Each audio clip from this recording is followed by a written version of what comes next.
Je m'occupe de travaux d'un propriétaire ici qui est à l'étranger, donc j'ai ses clés et je viens tous les jours pour surveiller les travaux. Et il y a 2 jours, il m'a transmis la lettre comme quoi il fallait sortir la voiture tout de suite parce qu'il devait refaire tout le parking pour des questions de sécurité. Alors comme il n'était pas là, il devait être en panique. Complètement, il est en panique et personne n'a rien vu venir puisqu'il a acheté l'appartement il y a 1 an et tout se passait très bien jusqu'au jour où on nous a dit problème de sécurité incendie, veuillez sortir les véhicules d'urgence et on s'est retrouvé à la rue avec des voitures partout. Alors nous avons appelé la mairie qui nous a dit qu'ils en tenaient compte, qu'ils ne mettraient pas de PV, mais enfin ça pour l'instant on n'en a pas eu, donc du coup on se gare tout autour, on est obligé de faire comme on peut.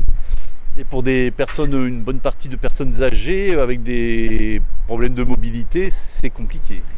Je ne veux même pas me mettre à leur place, les pauvres, ils doivent être vraiment dans la panade. Beaucoup de copropriétaires ont acheté, c'est des personnes qui sont âgées, ils arrivent vers 70 ans, leur mari est décédé ou leurs épouses, ils viennent ici pour être en sécurité. Et deuxièmement, il y a tout le confort, le parking, les commerces à proximité, il y a les bus comme ça, les médecins à proximité. Aujourd'hui, les personnes handicapées ne savent plus où aller. Ils ont les infirmières, on leur prête les parkings pour venir se faire soigner. Elles ne veulent plus venir pour la bonne raison que l'on ne peut pas se garer, parce que si elles se garent autour de la copropriété, c'est les PV. C'est très pénalisant, d'autant plus que c'est finalement soudain. On va engager des travaux, on aurait pu attendre que ces travaux commencent et se fassent. Ça ne se fait pas du jour au lendemain. Bon, donc on est très pénalisé. Moi j'ai une canne, je marche difficilement et ma voiture m'est indispensable. C'est bien pour ça que j'ai acheté là, ici, parce qu'il y avait des parkings, et j'en ai 2 en plus. Ça fait que je ne peux plus faire de voiture, je ne peux plus aller voir mes enfants, je ne peux plus... donc je vais me terrer ici.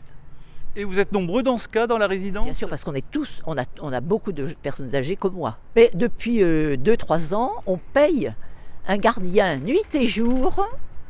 On paye des gardiens nuit et jour pour surveiller le parking au cas où il y a un problème, Donc ça nous coûte une blinde. Voilà, excusez-moi pour le mot... J'ai un emplacement de parking où stationne la personne qui vient me chercher pour aller voir ma femme qui est hospitalisée. Et puis là, il y a impossibilité, il ne peut plus se garer dans le quartier, quoi. Ça pose un problème sérieux. Voilà. Donc vous ne pouvez plus aller voir votre femme, ou en tout cas ça complique. Ça complique sérieusement, parce que s'il se gare à 500 mètres le temps qu'il arrive, etc., oui, plus le risque de procès verbal en prime, enfin il y a tout pour plaire, quoi. Voilà. Ma protestation véhémente. Et vous, au quotidien, ça fait quoi, par exemple ? Je vous laisse imaginer une maman célibataire avec 2 enfants qui a de grosses responsabilités professionnelles, qui fait des courses, qui balade un chien, qui doit s'occuper de la famille. Je suis sortie hier, je ne pouvais plus rentrer. À minuit, je suis rentrée, il n'y avait plus de parking. Donc j'ai dû me garer quelque part, mal d'ailleurs. Voilà, j'ai eu une prune ce matin, ça y est, ça commence. Voilà. Des solutions alternatives de restationnement ou de reparquage ailleurs. Merci beaucoup pour la question. Mais si vous avez la réponse, je vous laisse mon numéro personnel et vous m'appelez. Ça vous va ? Voilà, et merci la métropole, franchement vous assurez, merci Madame Joassin, c'est génial. Je pense qu'ils peuvent se garer, voilà.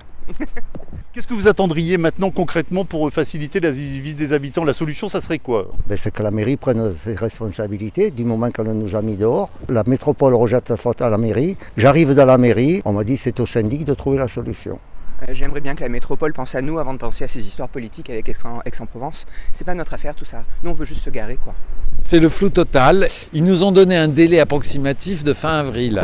Comment font les gens pendant les 2 mois à venir ? Ça va être la catastrophe.